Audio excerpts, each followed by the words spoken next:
Yeah. 1, 2, 3, 4. 1, 2, 3, 4, test.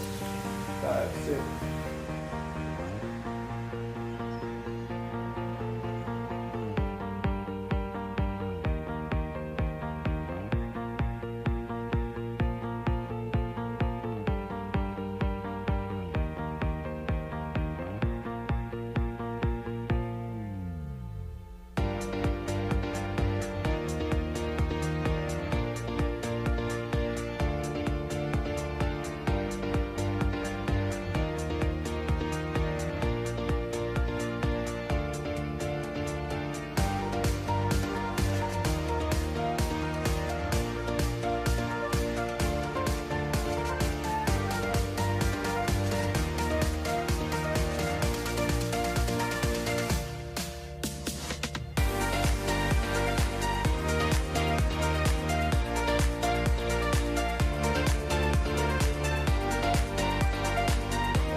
Welcome to the Clarksville Highway live stream. Sorry about we had a technical glitch there. I thought we had a 5-minute countdown. We only had a 2.5-minute countdown. So that is totally my fault. So I take responsibility for that. I'll check next time, make sure we have a 5-minute countdown.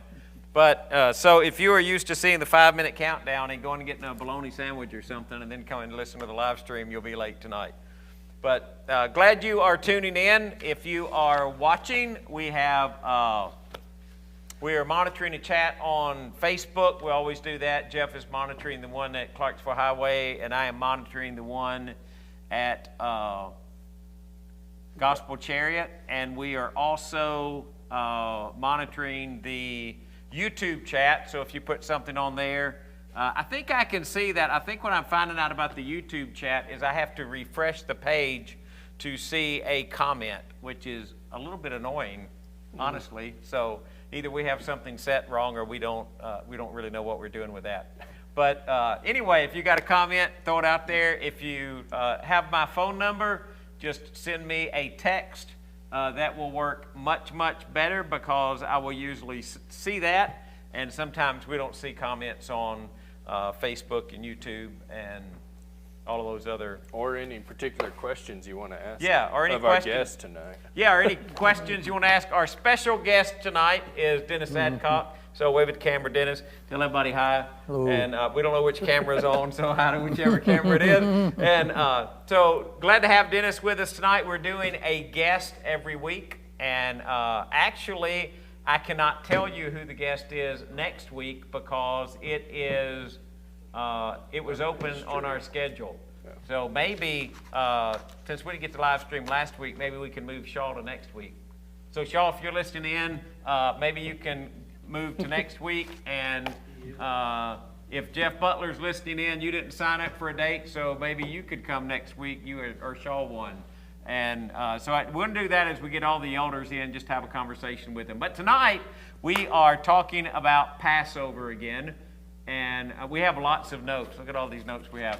But we're talking about the 4 cups of Passover. And it's kind of odd, Jeff, you can jump in here when you want. It's kind of odd to say that because the text, the Bible never says there were 4 cups at Passover.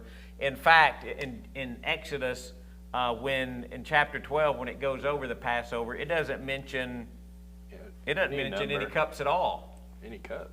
I don't think so. Does it mention any cups? I don't think it mentions any cups at all. But one of the reasons the question comes up is when we get to the New Testament and Jesus institutes the Lord's Supper, he takes the bread and he takes a cup. And the question becomes, how many cups were there? We know from Luke's account there were actually 2 at least, and tradition says there were 4. So we're just going to kind of talk about that tonight and talk about where that tradition came from as much as we can, and hey, it'll be interesting conversation. Is it still for tradition? Or for like Jewish people now, do they take how many cups? Passover now is either 4 or 5. 4 or 5. There's typically 5, and 1 cup is left, and nobody drinks out of that cup. That's the cup of Elijah. Right. But in some earlier tradition, the cup of Elijah might have actually been the 4th cup. So we'll talk about that as we go through. What you know from the New Testament, if that's kind of our point of reference, that Jesus, he took the bread in Matthew, and then he took the cup. So Matthew only mentions 1 cup.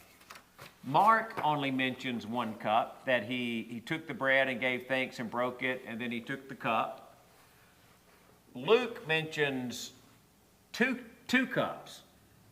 In Luke chapter 22, he took the cup and gave thanks and said, take this and divide it among you, for I will not drink again of the fruit of the vine until the kingdom comes. And he takes the bread and breaks it. And then, this is my body given in remembrance. Do this in remembrance of me. And then after the supper, he took the cup. And then he said, this cup is the new covenant in my blood, which is poured out for you. So in Luke, he takes 2 cups. Or the same one twice? Yeah, is that possible? It could have been the same cup twice. There were 2 instances where the cup is mentioned. And then John doesn't mention the cup at all. In fact, John doesn't even mention the Passover meal. He mentions the washing of the disciples' feet. One will betray me. And and then 1 Corinthians, which is the only other account we have of that, which is the tradition that was handed down to Paul. Paul mentions the tradition of the bread and the cup, but he only mentions the cup after the bread. So when you're looking at the New Testament, there's not 4 cups, and when you look at the Old Testament, there's not 4 cups.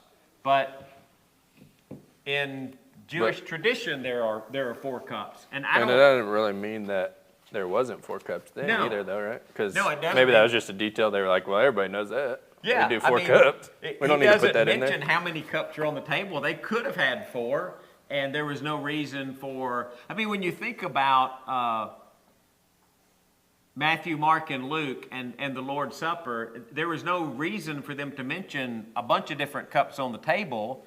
There was only, necessary for them to mention that he took the cup and said, "This is the new covenant." Mm-hmm. So, I mean, there wasn't a reason for to say, we had 8 cups on the table or 12 cups on the table. It's kind of interesting. Like if we were doing tonight, we wouldn't say the live stream. There was 3 phones and a tablet and a computer. We just did the live stream on. Yeah, we probably wouldn't. There's a section in the Mishnah that talks about Passover, and it says, I should have marked down exactly where this was. Pesha 10:1, on the eve of the Passover, just before the afternoon's daily whole offering, a person should not eat until it gets dark.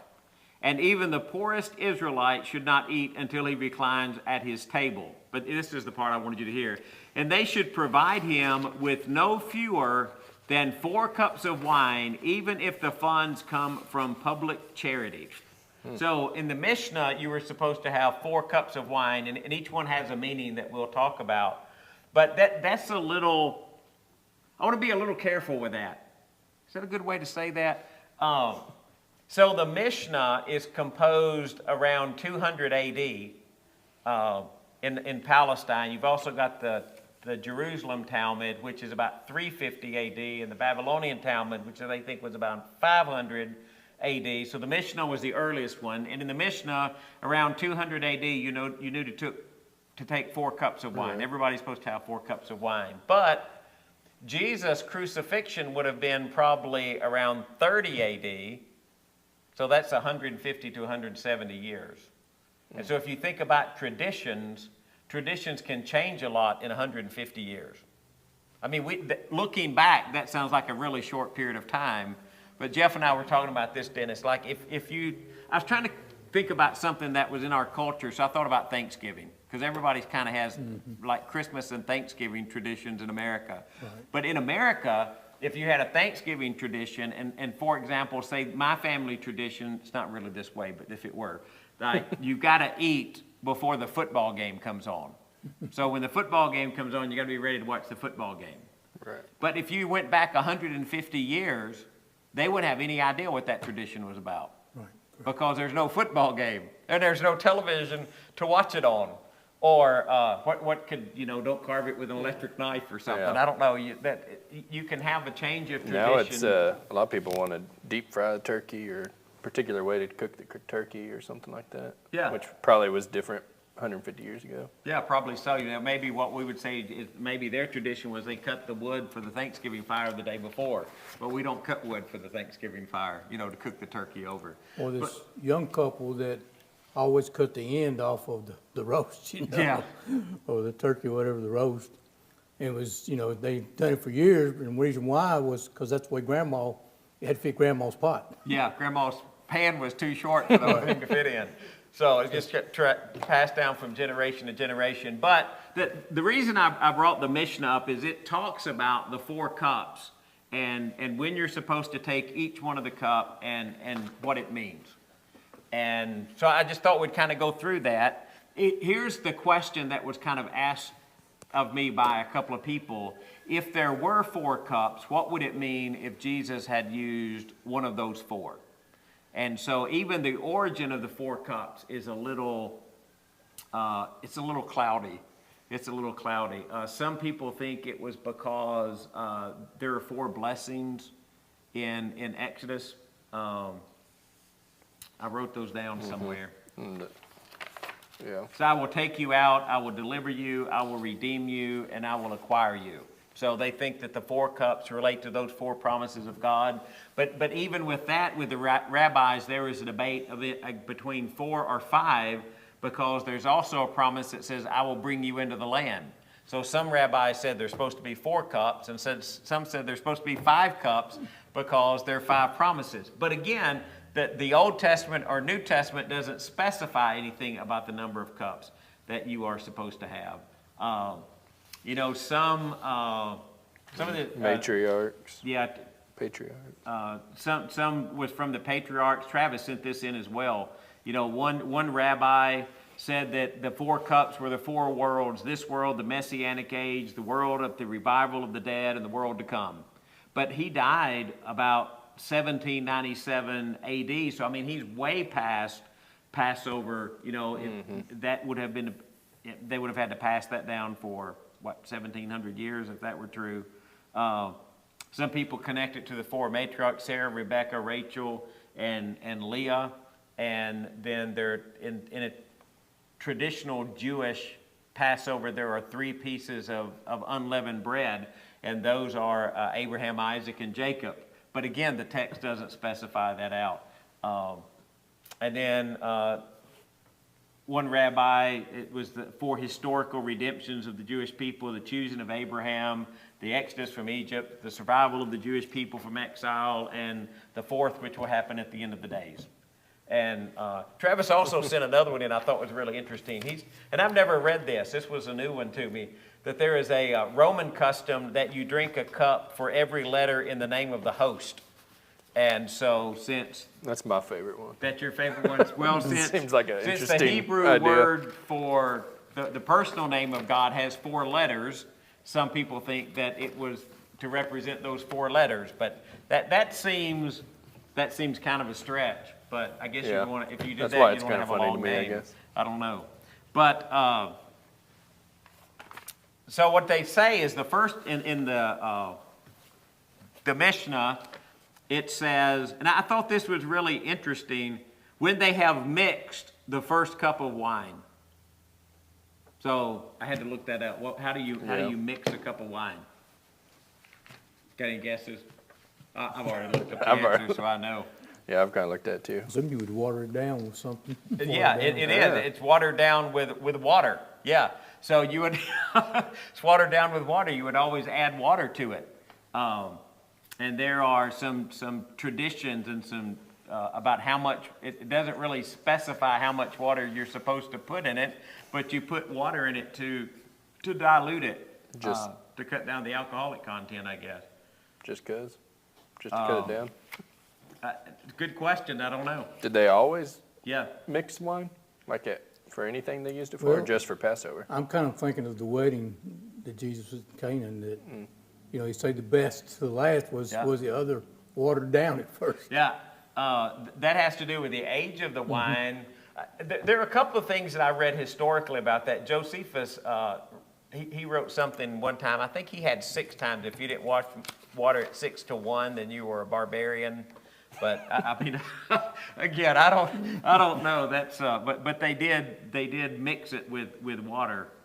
So the first cup that is given in the Mishnah is the cup of sanctification. So at Passover, the host would take the first cup and he would say a blessing over the day and a blessing over the wine.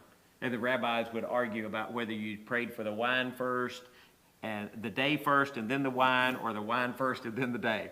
But so that first one is called the cup of sanctification, and it comes, that's when they bring the food. He dips like something like lettuce into vinegar. It's before the breaking of the bread. It's the very first thing that you do. So, maybe in Luke where it says he took the first cup, maybe that was the cup of sanctification, possibly. Or it could have been if they had multiple cups. I think it's interesting, too, that in the Mishnah, it's that you don't give them less than 4 cups of wine. So if that were the tradition in Jesus' day, which is what we're talking about, you wouldn't have just had 1 cup per person. You would have multiple cups per person. You would have had a lot of cups on the table. You wouldn't have had just 1 cup on the table. Right. And do they drink the entire cup before they go to the next thing? Or they just take some of it? Again, it never specifies in the Bible, but from tradition, what I understand is like the host generally would take a larger pitcher and pour wine into each individual cup. So I guess it would depend on how much he poured in there. Yeah. I don't know if he filled it up or if he just kind of gave them like half a glass or a quarter of a glass or something. But it would be interesting, though, that first one in sanctification, it would be interesting if that probably is not the cup that he used to institute the Lord's Supper, if Luke is right, because it would have to at least be the second cup or the third or the fourth cup if it were to work that way. The second cup is, so we're doing the time. The second cup is the cup of plagues, and that's where, do you remember at Passover they're supposed to tell the story? And one of the children, he's kind of specified, and he asked, okay, how is this night different from all other nights? And again, this isn't in the text. This is more Jewish tradition. But it is in the text that you're supposed to recount the thing that happened and why you're celebrating this Passover. And even that question, I think, is in the text, isn't it?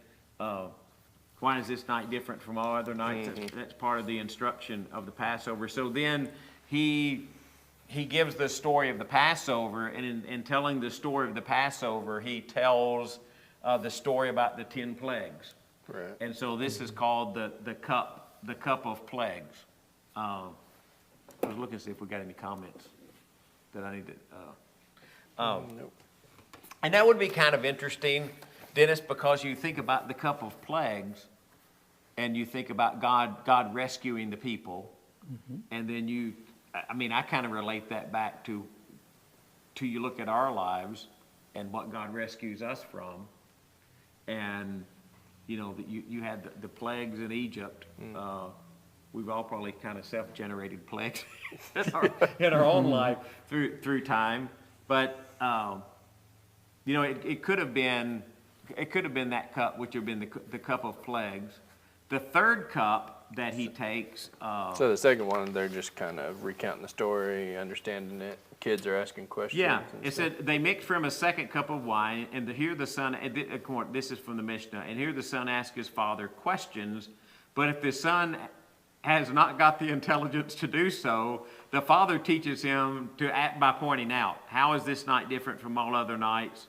For on all other nights we eat leavened or unleavened bread, but this night of all bread is unleavened. For all other nights we eat diverse vegetables, but on this night only bitter herbs. For all other nights we eat meat which is roasted, stewed, or boiled, but this night all of the meat is roasted. For on all the other nights we dip our food one time, but this night 2 times. And so he instructs him, and they tell the story of the Passover. Unleavened bread, because our fathers were redeemed in Egypt. Bitter herbs, because the Egyptians embittered the lives of our forefathers in Egypt. The Passover, because the omnipresent passed over the houses of our forefathers in Egypt. And so that's kind of the second cup, which is the cup of plagues. I have somehow gotten off of our YouTube feed here so I can see if there's any questions. All right. Do you have anything you want to say about that, Jeff? So when they ask the questions, it's just tradition to ask to be told the story again? Because, I mean, eventually the kids are just going to know it, right? If they Yeah. do that every year. So it's But just kind of each a year retelling of yeah, it. they're supposed to retell that story. Like we might know the Christmas story or by now or something, but every year we talk about it.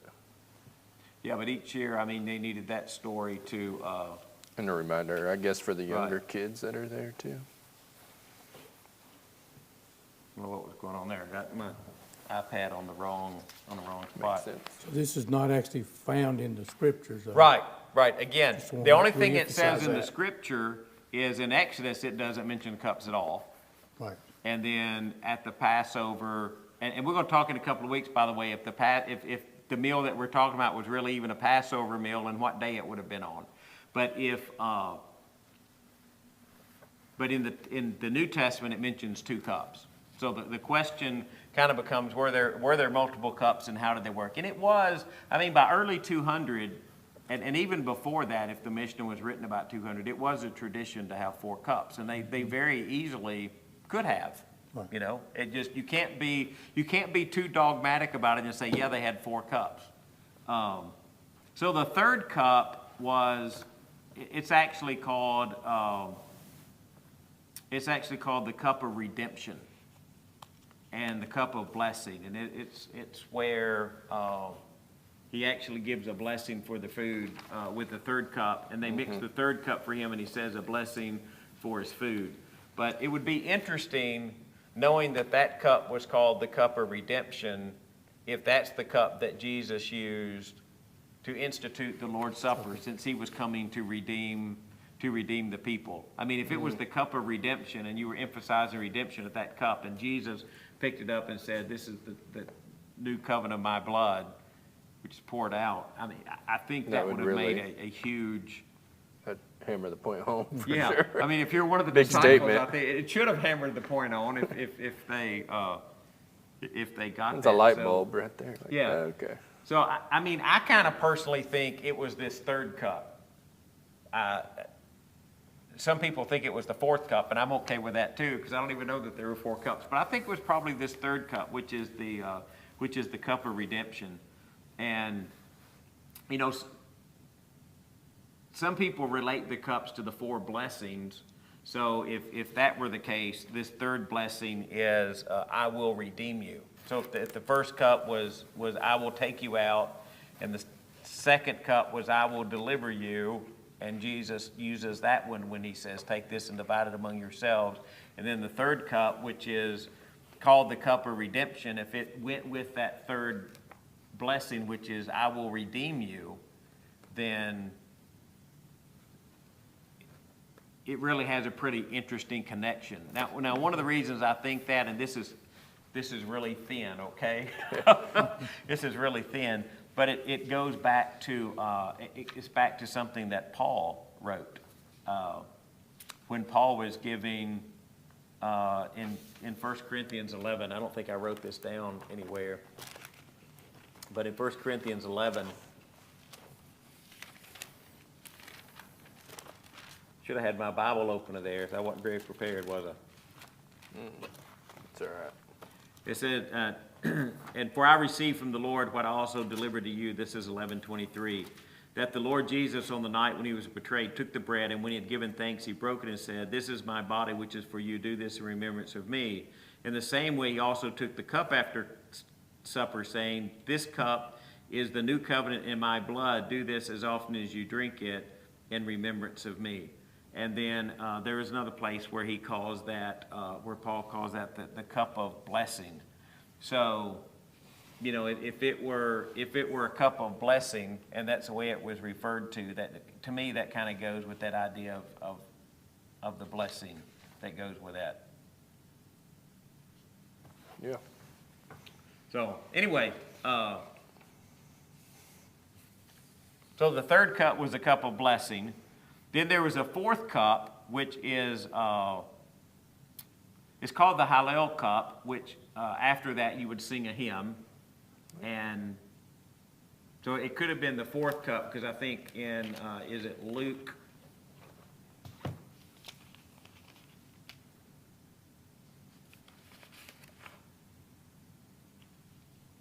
Must be Matthew. There was one that after that, and it says that they sang a hymn. And I should have written this down, but hey, I didn't. You can get there. Which is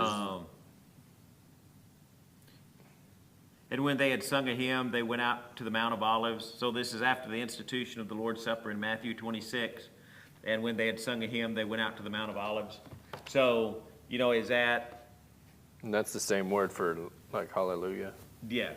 Hallelujah is actually a word from Hallel, which Hallel actually means praise. Praise. So these were songs of praise. They were a section of the Psalms. I think it was, I wrote that down somewhere. Got too many notes.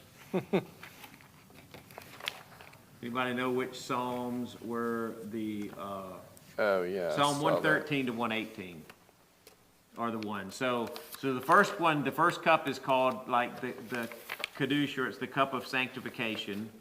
The second cup is the cup of plagues. The third cup is the cup of redemption, or the cup of blessing, which I think probably it was. The fourth cup is Hallel, or the cup of praise. And depending on tradition, perhaps the watered down wine might symbolize blood and water that were poured from Jesus when he was pierced. Very good, Jackie. Which cup is after the meal? Most versions says, Luke says, after meal he took the cup. So actually the cup, that was from Scott Biggs, the cup after the meal is the third cup, which is the cup of redemption, or the cup of blessing. So after the second cup, I think is the way that works. No, that'd probably be the fourth cup. So the fourth cup is the Hallel cup, or some people call the Elijah cup, because if tradition follows correctly, if that's the way that it worked, you have the third cup and then the blessing for the food. So, you know, it Shaw could have been votes for the Hallel. Yeah, Shaw and I've had this discussion. He votes for the Hallel cup. Did he put that on there? Yep. Yeah. Shaw votes for the Hallel cup. I kind of think it was the third one just because of the blessing, but I'm all okay with it being the Hallel cup too, if there were actually four cups. Mm-hmm. Now, some people think that there were 5 cups, which is the cup of Elijah after that. But in some traditions, the Hallel cup was also called the Elijah cup. The way the Elijah cup works is, for those who are still expecting Elijah come and then the Messiah, at Passover now, they set a spot at Passover that is not used. There's an empty chair, and then there's an empty cup. And the empty chair and the empty cup is for Elijah, if Elijah chooses to come that night. And in Jewish tradition, when Elijah comes, by the way, all of these questions about the law that they can't figure out, Elijah's going to give you the answer to all those questions when he shows up. So There you go. So he's got a lot of work to do when he gets here. But So there would just be one cup at that place seated? Yeah. There wouldn't Well- be the 4 for Elijah? No, there's only one there, by Okay. tradition. There's only one cup for Elijah. And so even when you think about drinking the cup, it's not necessarily that there's only one cup at the table and Jesus passed one cup around like we think sometimes. And even in our tradition, when we think about people who emphasize one cup, you know, the way the meal would work, the host could pour like wine into individual cups that sit around the table as well, from a larger container, from a That larger kind cup. of doesn't I was have much thinking weight to Jesus- it then anymore than the I one was cup thinking tradition. Jesus mentioned something about Elijah had already come. Yeah, he did. But Elijah's already come for Jesus. That was John the Baptist. But for those, Right. that Jewish tradition is for those who don't believe in Oh, Jesus Jesus as being as the the- Messiah. Right. They still leave a cup for Elijah. Okay. For those who don't accept Jesus, as the Messiah who is to come from God. So most people think it was either the third or the fourth cup. It was either the cup of blessing, the cup of redemption, which is also called the cup of blessing, or it was the fourth cup, which is a Hallel cup, after they ate a meal before they went out. And then they even in Matthew kind of follows that pattern that they sang a song as Right. they went out to the Mount of Olives. So between the first and second, they were allowed to drink in between, but they weren't between the third and fourth. What was the reasoning for that? I don't know exactly the reasoning behind that. There is the rabbis commented between the third and the fourth cup, you weren't supposed to drink anything extra. And then after the fourth cup, if you wanted to drink extra wine, that was okay. Or before the third cup, if you wanted to have extra, that was okay. But between the third and the fourth, you didn't drink anything extra, which I can't really figure that out because Yeah. if the Mishnah, the way it follows, you had the third cup, and then you had the meal, and then the fourth cup. So you would think if the meal came after the third cup, you would want to be drinking something extra while you were eating the meal.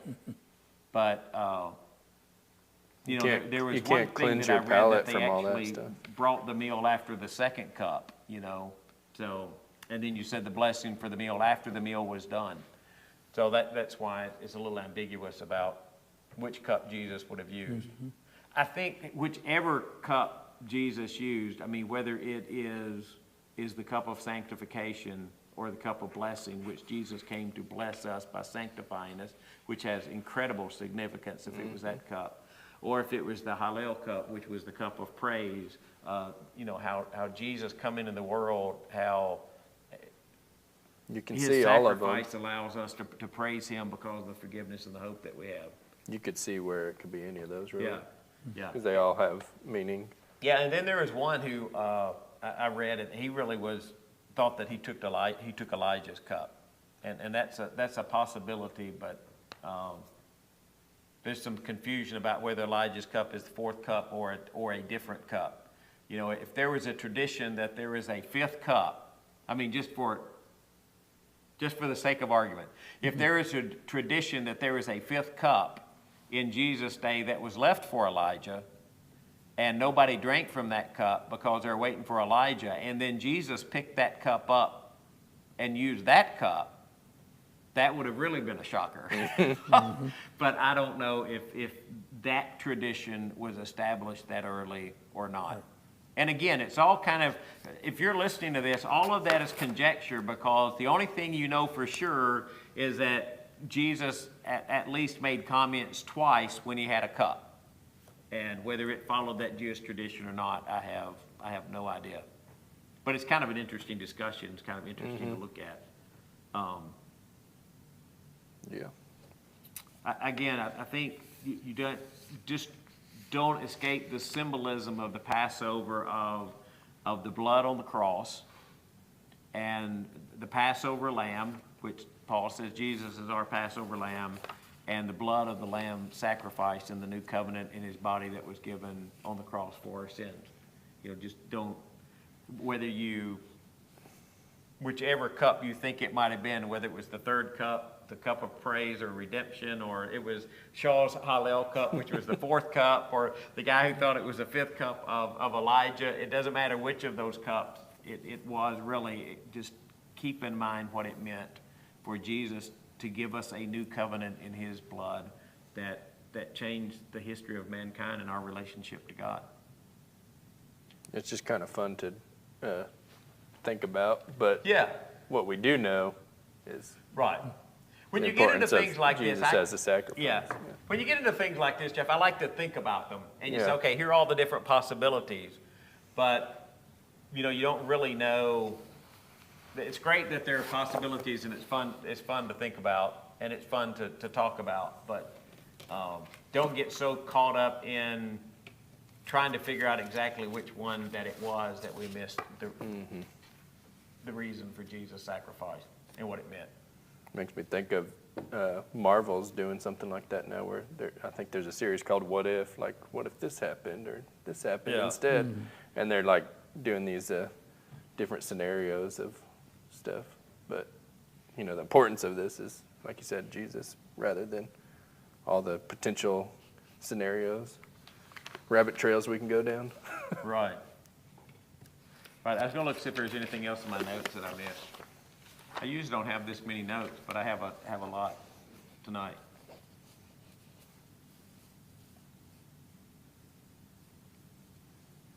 All right, I think I covered everything I wanted to cover. I don't It's know time the for answer to all of Dennis. y'all's questions about 4 cups of Passover, but gave you something to think about. What's next week? We'll vote, maybe Sunday morning, we'll just have a vote, and we'll vote if you What think cup? it was the first, second, third, fourth cup, or maybe even the 5th cup of Elijah. And then people get to take communion in that order too. Yeah, maybe that's what we'll do. You know, and that would be interesting. I guess it'd really mess people up, but what if we did that sometime, that, you know, you had multiple cups, like Jesus had 2 cups. If we had 2, people would probably say, what do we do that for? But then you go back and say, well, Jesus, you know, used 2 cups in Luke, so we just thought we'd try that this time. Well, we got 2 plastic cups, one with the cracker and one Yeah. with the juice in it now. Yeah. So Well, some people are afraid all of us got to drink out of one cup. Yeah? there Yeah. doesn't seem to be a lot of evidence for that in the text. Well, it stems from when Jesus took the cup.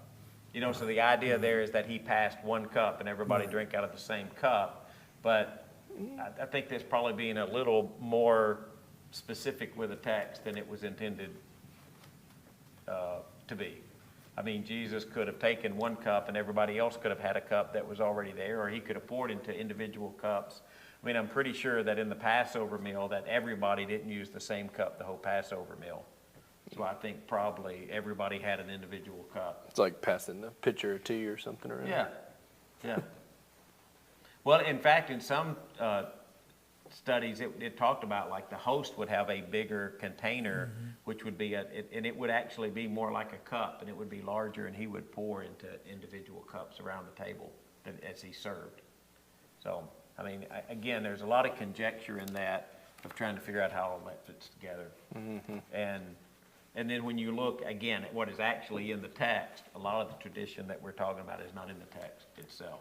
Right. But it does bring up the question, where did the 2 cups come from?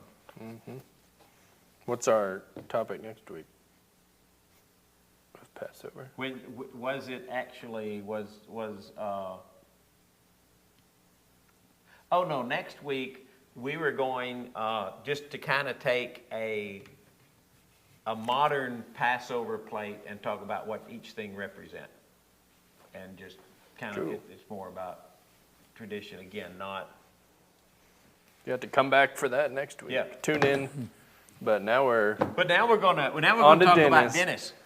you have to Time give to us grill. all the inside of the world. Time to grill Dennis, huh? Yeah, this is, now we get to talk about Dennis, All but right. we got 20 minutes. No, So we we're start gonna- with the easier question though, normally. Yeah, So, what's the easy question?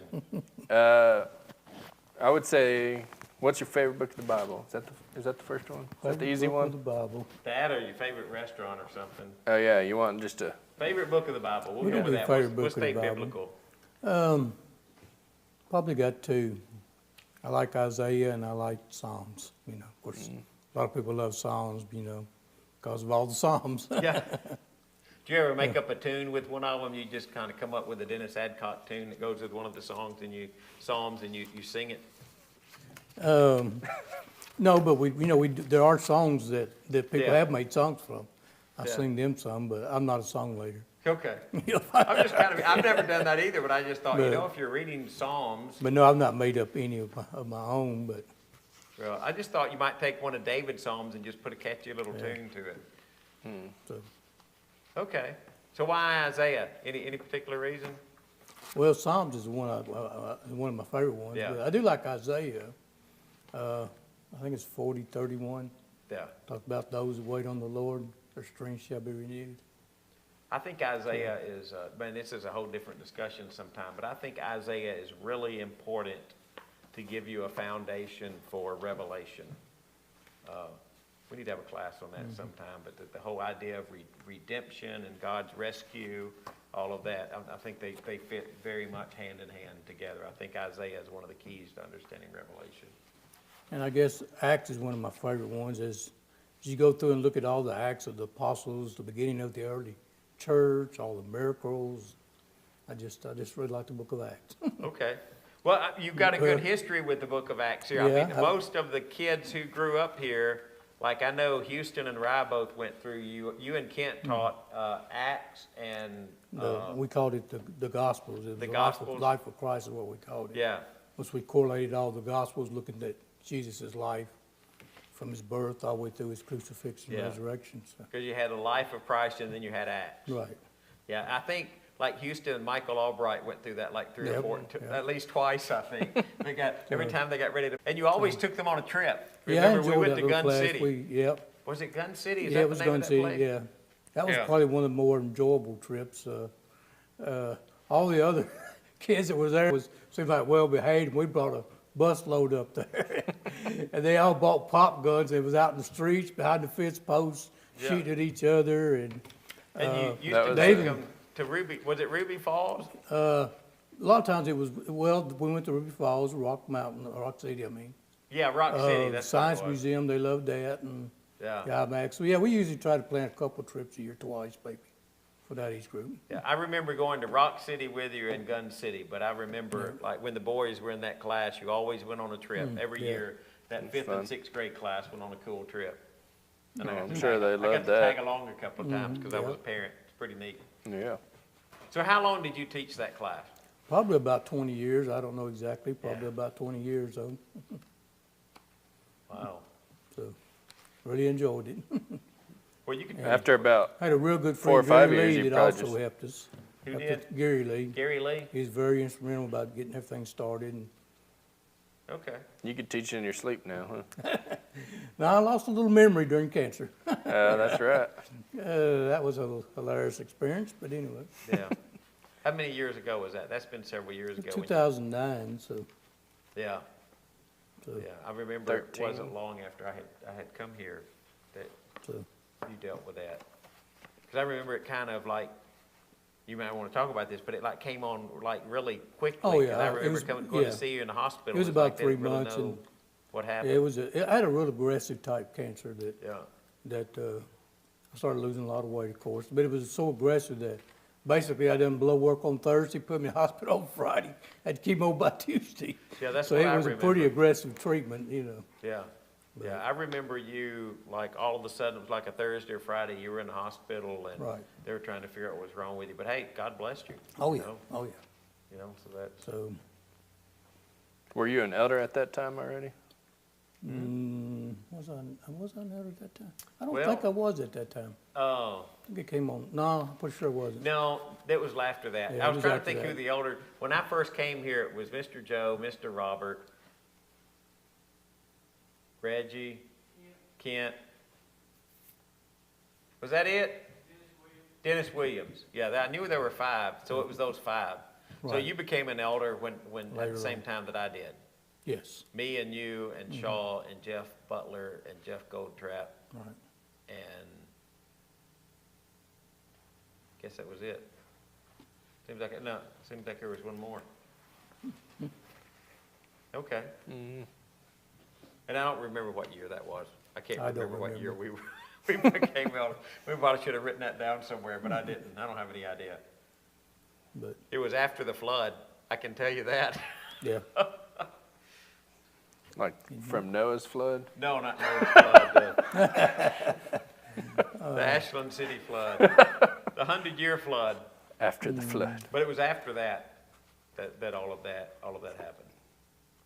What do you enjoy about being an elder? I guess just the fact that knows that people look at me, that I'm a spiritual person, I guess. I mean, that's probably the main thing. Yeah. And on that line, I'm not bragging or anything like that, but There was a co-worker at work. He was in his early 30s, and he worked with a guy that was a fine Christian, but for some reason he chose me to baptize him, and that was a great honor. Of course, he passed away a couple months later with a cancer, Yeah. but that was a great honor. Yeah, that's cool. That is a cool honor, isn't it? Yeah. It's an honor and also a pretty big burden. Well, I don't know about burden, but I don't know what the word I'm thinking of. It's a lot to think of it that way too. You're like, man, I also have to live up to that Right.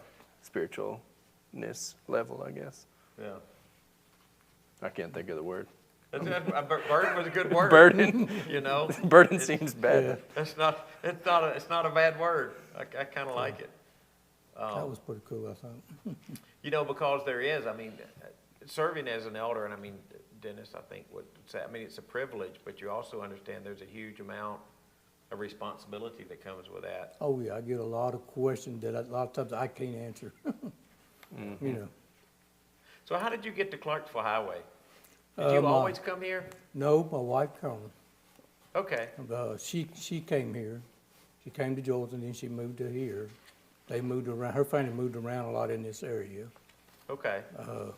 That's Basically, is that the next question? that's Shaw's question too, which you might be able to put with it is how you met Carolyn. Okay. So if you want to answer those together or something. Shaw, you might not want to answer that question. No, she went to school with my sister. Matter of fact, I've got twin brothers, most people know. Right? She brought two girls home. The one I married, she brought home from my brother. When my brother married, she brought home from me. And we swip swapped, but anyways, that's how we met. My sister brought her home, and we started dating. So So how did your sister know her? they went to school together. Okay, I probably Went missed to that in school, that, yeah. when I was reading comments. They went to school together. So, Well, your sister's a good matchmaker. so In that, Got two of two, yeah. I mean, know- it wasn't the right one initially, but yeah, you don't have to answer this. I'm assuming you write her a thank you note every year or something, but, No, but I should. I've got a good one. There's no doubt about that. so you started coming here because Carolyn was coming here. Yes, so Okay. basically, we got married here at Clarksville Highway, and actually it was in the old small white schoolhouse back here. And, we were, we got married, we was getting ready to start a family. I was raised in a different, I guess you'd call a denominational church or a different faith church, basically. I was raised in the church, but, after we met her, we decided that we're gonna start a family, and we needed to decide where we was wanting to attend. So after reading other scriptures, meeting with several people from my church and from her church or this church, I decided that I felt like this was closer to what I felt like the Word was saying, teaching. So that's actually why I started coming here. Okay, So, actually, I became a Christian when I was probably 15 or 16. I don't remember the day, the exact year, and all I remember about that experience was I was around 15 or 16. It was on a Sunday night. Hadn't planned to even go down and step out front, go down front. I remember the song, Have Thine Own Way. I'm the clay, mold me and make me after your will. Some reason I ended up down front after singing that song, but I guess it was his will. yeah. Where was that at? It was at Richland Baptist Church. Okay, yeah. So it was a Baptist church that I was Yeah. attending at that time, So when you started coming here, you're probably like early 20s? early 20s, yes. Okay. I think I was 21. All Carmen right. was 20. Well, that's interesting, because I had no idea how I mean, you've been here as That's- long as I've been here, so I Yep, just that's- figured you had just always been here. That's how we got here.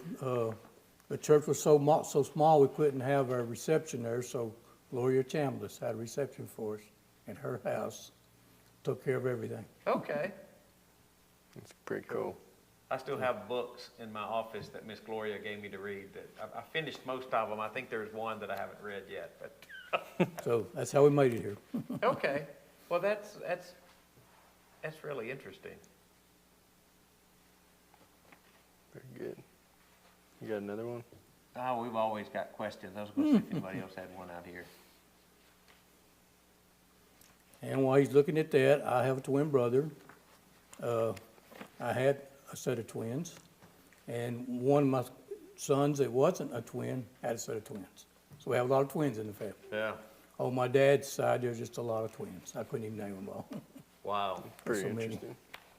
That's interesting. It kind of runs in families, doesn't it? Evidently, yes. Yeah. Evidently.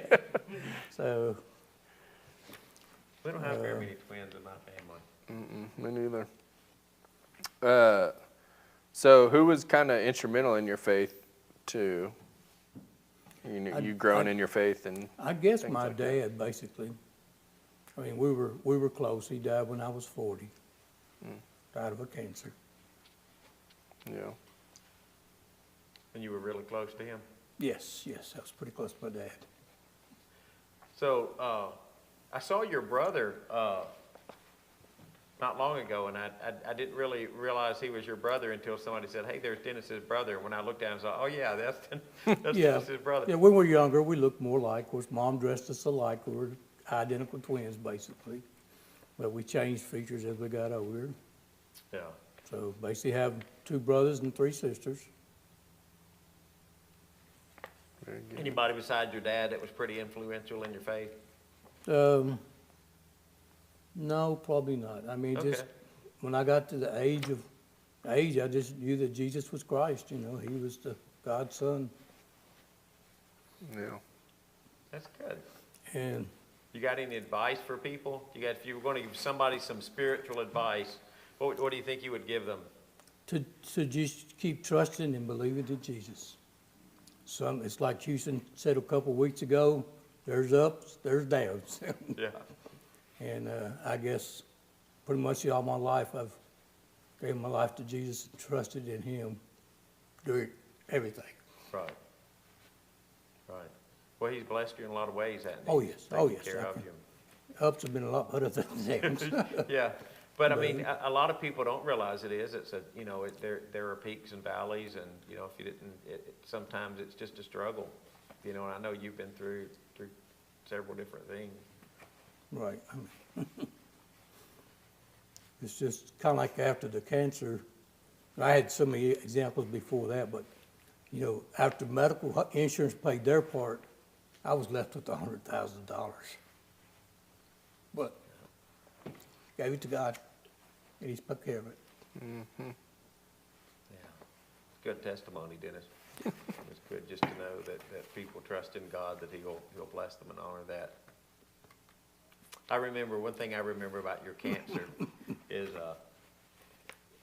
I hope it's okay for me to say this. Oh, yeah, I think I know what you're going to say. Dennis, he would always speak in third person. He would talk Yeah. about Dennis. Well, Yeah. Dennis does this. And the first time I was driving him through all of this, he was going through chemo, and I was driving him somewhere, I guess to a chemo treatment or something, and Carolyn was Yeah. with us. And Probably. he kept talking about, well, Dennis does this and Dennis does that. And I was thinking, who in the world is he talking about? Who's the Dennis that he means? But he was talking about himself. I mean, it was it affected his mind in such a way that he conversed in third person when he talked about Right. himself. Talking like super fast. Yeah, real. I mean, yeah. I mean, I talk fast, but at that time, like there was no way I could keep up with how fast he talked. I mean, it was just like blazing. Did you fast. drive Carolyn crazy? Oh, yeah. Thought she was going to divorce me. I could go all day. I'm pretty quiet most of the time, but I could probably talk for 22 hours a day, get 2 hours of sleep, ready to go. Yeah.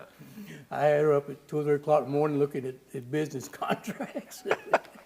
Well. Like, why are we doing this right now? Yeah, and I hope it's okay that I say this, but one thing that I've noticed with Dennis and Carolyn through the years is they are very, very good about, you invite a lot of people over to your house and host people and get to know people and have, I don't know, what was that crazy game we played one night?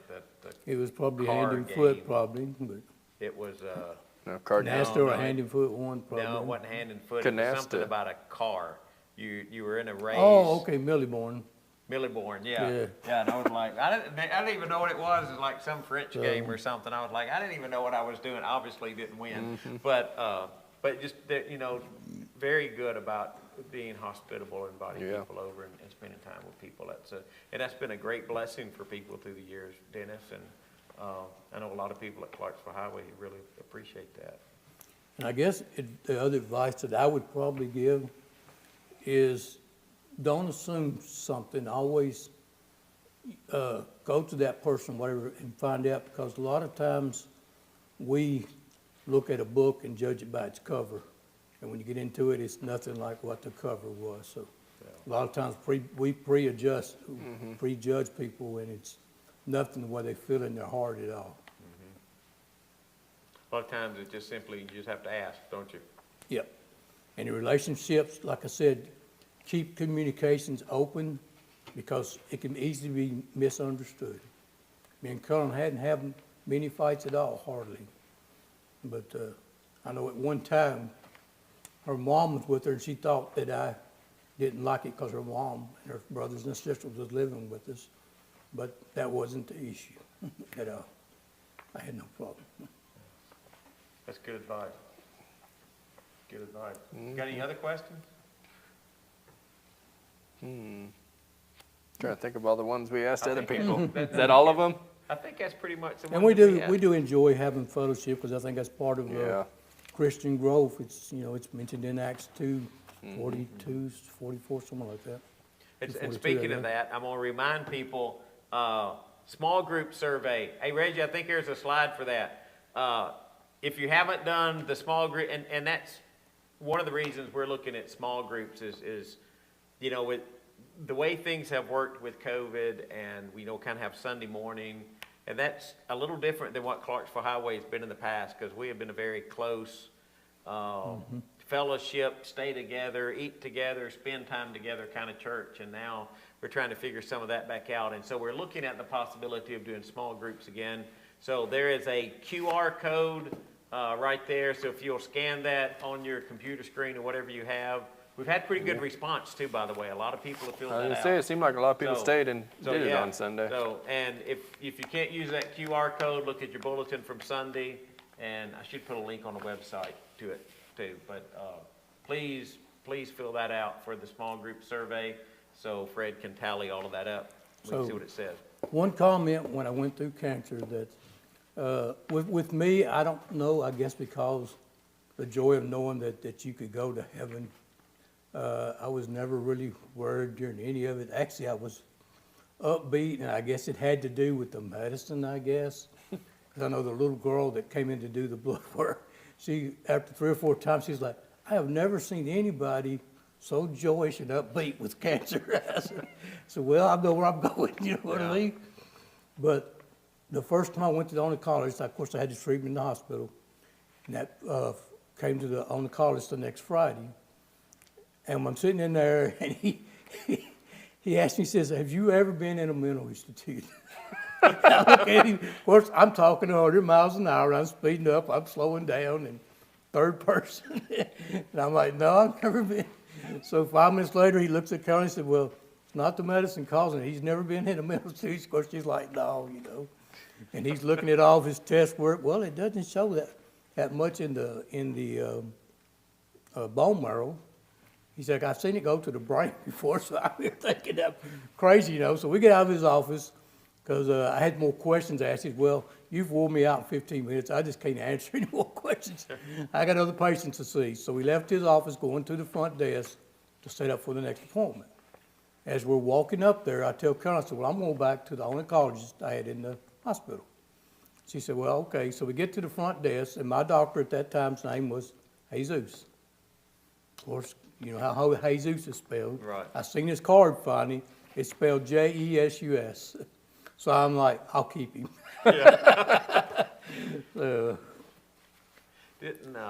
Did that come did you find out from a tooth infection or something? Yeah, it started with Is infection that in what my I teeth. Yeah. remember, is it was Yeah. a tooth infection? Yeah, it started with tooth infection. Yeah, I was thinking, because I remember when it happened to us, I was thinking it was kind of odd that was what led them to figure out that you had Right. cancer, but ended up being a blessing that they found it when they did.